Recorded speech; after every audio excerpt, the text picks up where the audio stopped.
What is good, Straw Hat Crew, and welcome back to another video. You already know, it's some anger.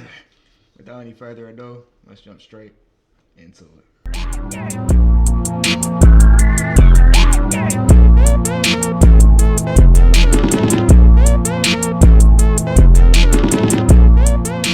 Alrighty, and for today, we got the absolute worst jobs in history by Chat History. Let's jump straight into it. The worst jobs in history. If you ever think your job's crappy, try having to plunge into a pit of literal human doo-doo feces every single night. Way back in the day in good old England, What? Who? How does one even acquire this job? How does one even come across this application? Hey sir, we have a position opening in the shit pile on section 7. Yeah, all you gotta do is get 30 pounds of shit out every day. How does I'm stupid.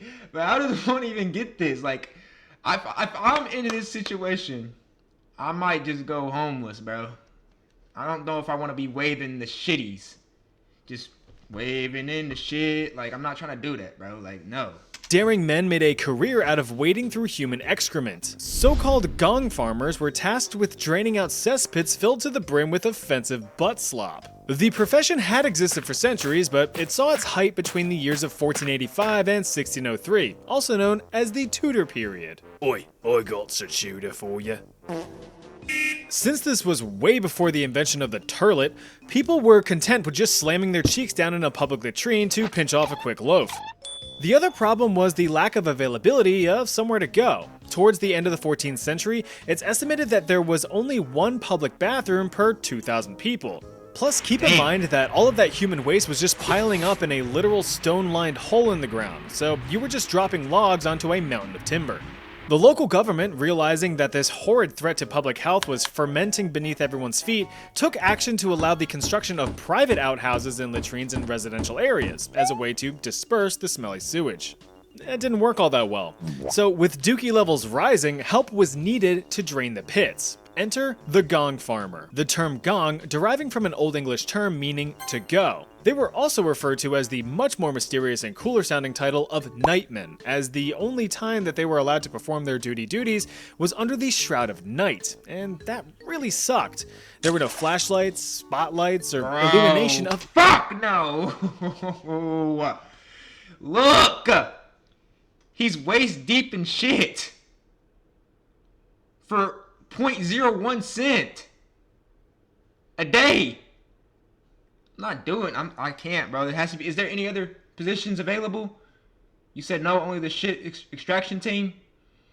I guess man, I'm about to just any stay on the kind. street then, bro. You just had to hope that the moon was shining brightly to light your way through the filth. The nightmen would enter these cesspits and drain the contents using buckets and shovels. Excrement was loaded into barrels and carted off to be dumped near the River Thames. Don't worry, it was used as fertilizer later. Maybe. These men would be knee-deep, waist-deep, even neck-deep in the stuff, which had its own risks, the first and foremost being asphyxiation. Cesspits were often enclosed spaces with little to no ventilation, so the buildup of noxious and toxic gases was a very real threat. Although rare, a gong farmer could pass out from a lack of fresh air and drown in the waste. Another risk was poor maintenance. Cesspits were typically drained as needed, which, depending on the size of the thing, could be up to 2 years between sloppy scoops. Since these pits just sat there and rotted, it was common for stone walls to collapse in on the farmers while they harvested their crops. Any scrapes or bumps would certainly get infected, which could only lead to a painful death. But these high risks were met with high reward. Since the job was less than desirable, gong farmers made quite a healthy living, about 6 pence a day. Now, hey, I take it back. I thought they was gonna hit them with the slave method where they only get like 0.01 cents and they had to clean up shit all day. At least they getting that chicken. Am I doing it then? You said 6? 6 is a lot back then, bro. Shit, I don't know. I'm not quite sure what that is in non-silly sounding money, but sounds pretty good. Problem is though, gong farmers perpetually reeked from their labors and were only permitted to live in certain areas of the city, with most of the public actively avoiding them and, well, treating them like crap. Wait, you're gonna treat me like shit? After I put all this time and effort into helping you motherfuckers? Making sure you guys don't have to smell your own fucking shit? I've been cleaning this fucking cesspool out for 8 hours straight. And you're gonna come over here and disrespect me. Yeah, that's it. I'm done. I'm putting shit on everybody's front door. Now, if you're looking for a soul-crushing, body-breaking job that pays next to nothing, you're an idiot. But I could recommend that you apply for the occupation of chimney sweep. These services were all the rage in, you guessed it, England's Tudor period, but the job has existed for hundreds of years. Rapid urbanization led to the construction of a lot of buildings, and each one of them suckers needs a source of heat. You gotta keep them English toesies nice and warm during the miserable grey winter months until the arrival of the miserable grey summer months. So a lot of fireplaces and chimneys were built to meet that demand. You do know how a fireplace works, right? Make fire, fire make heat and smoke go up through chimney and blow out the top. But all of that burning of wood and coal creates lots of icky carbon-heavy flammable deposits that build up within the chimney. Big problem, cause if that's not properly cleared out, then things can just go, and there goes not only your house, but a few neighbors' houses as collateral damage. Well, the higher I feel like the chimney sweepers, that's probably gonna be the only one I know on this list. Like, and as far as the chimney sweepers go, that's probably it's not the worst job. I mean, you have to like fucking break your back to get up in there, but it's better than the shit one. I'll take chimney over shit any day. Chimney over shit for show. Higher-ups didn't like the risk of their kingdom going up in smoke at any given time, so they mandated that chimneys must be swept at least 4 times a year or face heavy fines. Thus, the employment of chimney sweeps became critical. The problem, though, is that chimneys at the time weren't exactly designed for human entry and cleaning. Bugger. Most flue networks in the building were grouped together on the roof, but could have sharp turns as they angled out towards their respective fireplaces or furnaces. To make matters even worse, regulations shrunk flue sizes down to as little as 9 by 9 inches. This made it nearly impossible for full-grown men to slip through the cracks. The solution? Children. Really young children. Adorable, wide-eyed orphans were yoinked from poor houses and taken on as apprentices called climbing boys, with opportunities to one day grow into master sweepers themselves, if they lived that long. If it wasn't obvious, chimney sweeping was extremely dangerous, especially for the little limber lads. Boys as young as 6 years old were sent up chimneys and told to get scrubbing. The physical dangers were abundant, as several children had died from getting stuck or horribly burned from scaling the scalding bricks.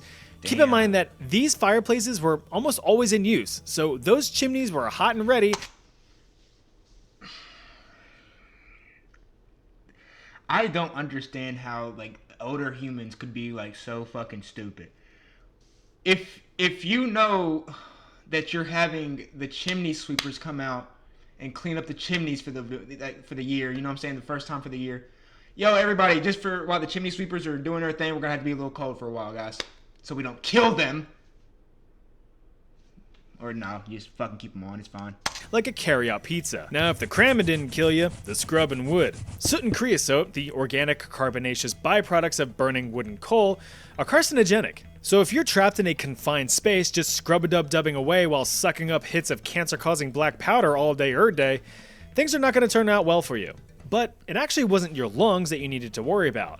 No, it was your balls. Scrotal squamous cell carcinoma, also known as chimney sweeps carcinoma, or just straight up scrotal cancer, was a death sentence. Something I didn't mention until now was that the young children, as a way to fit easier into the narrow hot chimneys, often went commando. No shirt, no shoes, no pants, but all service.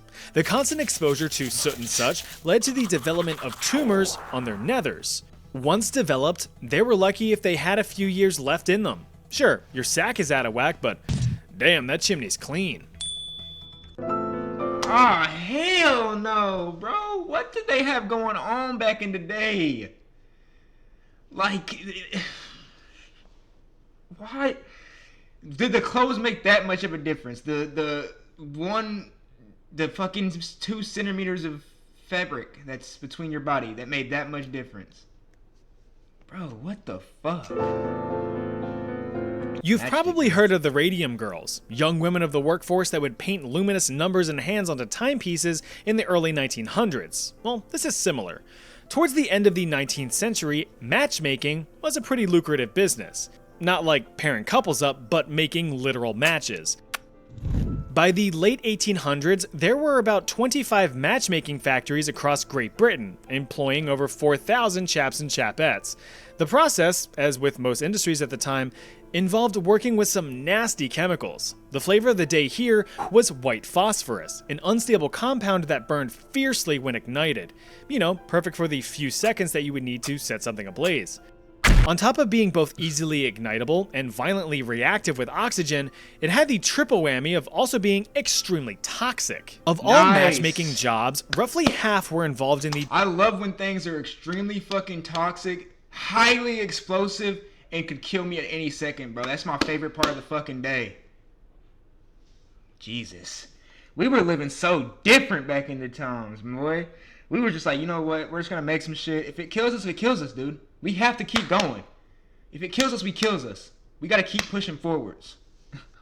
direct handling of white phosphorus, with over 80% of the phosphorus fingerers being young women. These women would come to be known as matchstick girls. Day in and day out, these women were tasked with packaging the dipped matchsticks, with an entire workforce handling as many as 10 million across a 10-hour shift, meeting the demand of the 250 million matches being burned in Britain every single day. Remember that fire is what got people through the day. Need to cook? Fire. Need to keep warm? Fire. Need to see in the dark? Fire. Need to shrink your overhead? Fire. It was the biggest blessing humanity has ever discovered, and you can now summon it out of a little box in your pocket. The obvious problem is that fiddling with all of those fickle phosphorus fumes physically fucked you up. It was very common for both men and women to form phosphoric necrosis of the jaw. The condition, nicknamed Phossy jaw, developed after the long-term exposure to phosphorus fumes. Initial symptoms included Hold on, wait a minute. That's what it does to you? It gives you like a kind of like a lockjaw type of thing?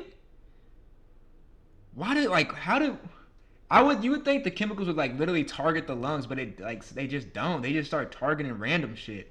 Like your balls and your throat and your chin, your jaw. developed after the long-term exposure to phosphorus fumes. Initial symptoms included simple toothaches, which evolved into complete tooth loss, abscesses, swelling of the gums, and complete necrosis of the jaw. To put it simply, your jaw rotted off. If you did get the jaw rot, there was about a 1 in 5 chance that the rest of your body would be rotting not long after from contracting an even worse condition known as death. In 1888, over 1,400 Damn. matchstick girls, fed up with this blatant disregard for their safety, decided to strike, demanding better pay, working conditions, and abolition of unfair fines and penalties. The strike lasted for 2 weeks before demands were met and accepted. 20 years later, in 1908, the British House of Commons completely banned the use of toxic white phosphorus in favor of the much safer and less toxic red phosphorus, which is what we use in matches today, but not in the match head, on the striking pad. So remember to light one up for the matchstick girls. Then what's on the head of the fucking match? Is it not red phosphorus as well?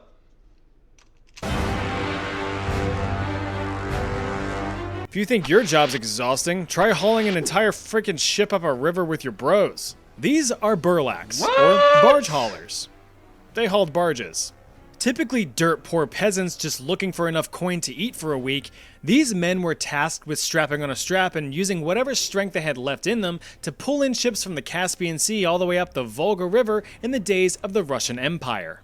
Since ship traffic was near constant thanks to strong trade, burlaks were in high demand to carefully guide the vessels up the Volga.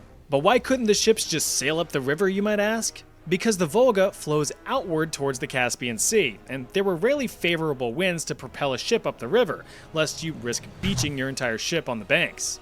So why not hire a bunch of exhausted and desperate poor people to do the work instead? Whoa, slow down fellas, there's no need for us to be Russian.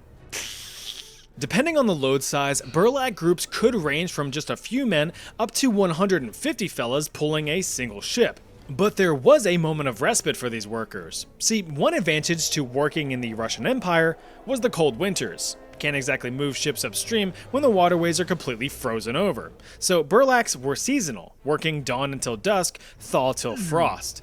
But since the combination of being poor and not working meant certain death, the men would pick up odd jobs in the winter to barely scrape by. Hey, I make a duck.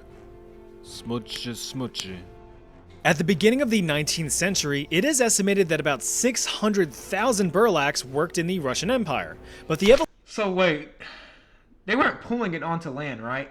Like they weren't pulling the boat onto land. They were just pulling it like down the river, like down the fucking ocean line, or whatever it was, the river line, right? Because they were pulling it on the ground. They got a bunch of fucking mini Hulks on there, bro, because that's fucking insane. evolution of ship technology and the invention of the steam-powered ship rendered the job obsolete. By the end of the 19th century, the burlak profession had vanished over the horizon. Now I know what you're thinking. Yeah, you already know. Snake milker. Oh man, I'm good, bro. I'm good. Let me go ahead and out of all these, actually we haven't finished it yet, so we haven't finished it. So stop it. This has nothing to do with milking your own snake or giving little pinches to little snake nips, which don't exist. Snakes aren't mammals. The job of a snake milker was to extract their venom from their fangs. He looks cute, right? Think again. Snake venom was highly coveted for use in early warfare as a biological weapon, granting you the ability to proc tick damage over time to your enemies if you weren't able to finish them off yourself. Perhaps the best weapons of choice to get slathered in the stuff were arrows. Lethality of arrows varied greatly. Take one in the skull? Yeah, sure, you're dead as a doornail. But take one in a less critical spot like an arm or a leg, assuming you don't sever an artery, and you might just live to see another day. But that all goes out the window if the arrow tip was dipped in some venomous drip. Quite a few civilizations have been noted for using envenomed or poisoned arrows throughout history. You've got the Khoisan people of southern Africa who have been using poisoned arrows for thousands of years in hunting large prey, and the Harmatilians who used viper venom against an invading Alexander the Great. But no. Why would you use poison to hunt? Wouldn't that like just get inside the meat? Maybe not. No army employed the use of snake venom better than the Scythians. Also duking it out against Alexander the Great, the Scythians developed their own iconic poison for warfare, combining not only viper venom, but also putrefied human blood and excrement. Even minor scrapes from their weapons were lethal. So on top of dealing with being envenomed, you also dealt with the horrors of gangrene and tetanus. So with all that said and done, yeah, snake milkers. Like I said, it was their job to wrangle and wrestle up enough snakes to meet the demand of entire armies. But luckily, this wasn't a time for catch and release practices. Kill the snakes, take their venom. That's the job. Of course, that is easier said than done. By nature, snakes are shy little fellas and pretty hard to find. Chances are you get struck before you even noticed one. One catch of their fangs is enough for it to be game over. Snake milkers were considered lucky if they even managed to survive a single round of collecting. I think it's time for a quick science lesson. Venoms can be sorted into three main types: neurotoxic, hemotoxic, cytotoxic, yikes. Neurotoxins strike and destroy all your nerves. You're agonized and paralyzed as you can observe. Hemotoxins target all your healthy blood, thinning down or clotting up, so now you're done for, bud. Cytotoxins focus on killing all your cells, so you can probably guess that you won't be doing well. Just avoid snakes and you'll be doing fine. I know you fellas and fellettes just love a good rhyme. So to close this chapter out, yes, snake milkers still exist nowadays, though only for medical research and developing antivenom rather than biological warfare. Or so we think. Drummer boy! Imagine getting ready to charge onto a battlefield to either invade a country or defend your own. You see your fellow soldiers. Yeah. This is that one right there, man. So I'm gonna let him go first. Just gearing up for battle with their trusty firearms. The drummer boy does. And you're given a drum. Ugh. I gotta fight. Drummers, believe it or not, were a critical part of warfare in the days of yore. Since there were no such things as radios or more instantaneous methods of communication, drummer boys were employed and trained to maintain order on the battlefield, signaling commands, attacks, retreats, and everything in between. Peaking in popularity. Yeah, see, bro. Fuck no. fuck no, dude. You sent me out there with a drum? Motherfucker! Hell no, I'm not going. Do I get it? Do I get something else on my side as well, or just the drum? Nope. You said just the drum?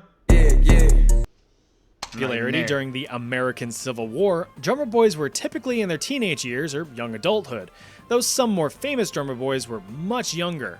Little Charlie King of the Union Army died in battle at the age of just 13, being the youngest casualty in the Battle of Antietam. Itty Bitty Johnny Clem ran away from home and was taken in by the Union Army as a drummer boy at the ripe old age of 9. Just a few years later, the little fella fought in the Battle of Chickamauga in 1863 at the age of 12, where he shot and killed a Confederate soldier. What you gonna do? Shoot?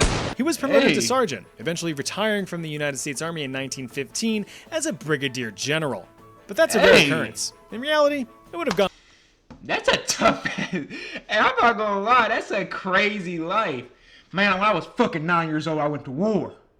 I've been fighting. That's a crazy life, son. I'm not gonna lie. more like this. Despite what people may think, drummer boys did not lead troops into battle. That would be stupid. Instead, they would relay commands from behind soldier lines, though they were still known to be valuable targets. If you break the communication line, you break down the army. Outside of combat, drummer boys had a wealth of other responsibilities, such as carrying messages between units, assisting battlefield surgeons with amputations, carting the wounded up the field, fetching supplies, or burying the dead. They very rarely carried weapons of their own, so if they had to defend themselves in the heat of battle, they were pretty shit out of luck. Yeah, see, bro. Yeah, that's what I was talking about. Like, no, hell no, bro. I gotta have something. You gotta give me at least give me one of the rifles. Like, I need something. I'm not gonna just be out here with a fucking drum, so that when everybody's fucking packed up, I'm over here.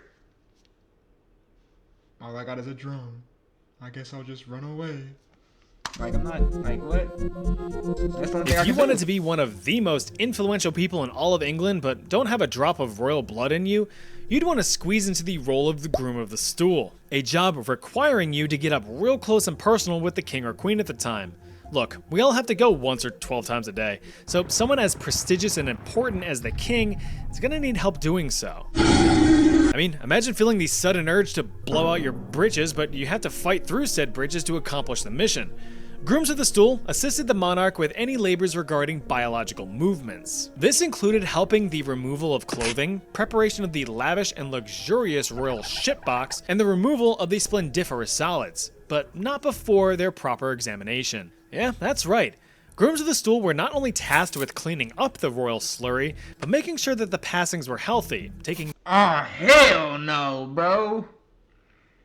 What? Yeah, this one's out of there. This one's just fucking out of there. It's not worth it. It's not worth it. The clout is not worth it. It's notes not of any worth it, man. abnormalities in appearance or frequency. These notes would be Fuck passed no. on to the king's personal physician to diagnose any possible ailments. Well, that's not very helpful, is it? After the log was sent down the river, the Groom of the Stool would also assist in the cleanup effort, either by handing No, the king's hell own no. personal cleaning cloth, or by taking up wiping duties themselves. Now you might think that this job sucked, but it was actually highly coveted and well respected, as Grooms of the Stool had access to the king outside of the public eye, allowing for valuable private conversations. Commonly high-ranking nobles or politicians, Grooms of the Stool were known to have influence in many formal rulings, laws, or personal life. So that Anne Boleyn chick's hot, right? No. The first documented Groom of the Stool dates all the way back to 1495 under King Henry VII. The role continued to evolve over the years to the title of Groom of the Stole, though they were more so referred to as either the gentleman or gentlewoman of the bedchamber, depending on the monarch in charge, with responsibilities eventually focusing solely on the king or queen's wardrobe. The position was held for over 400 years until being formally discontinued under King Edward VII in 1901. Great. Well, that's good that job. video. I have plenty more terrible jobs for a part 2. Man, appreciate you for the video, chat history. Appreciate you for the video. All right, so out of those right there, out of those jobs right there, I'm gonna go.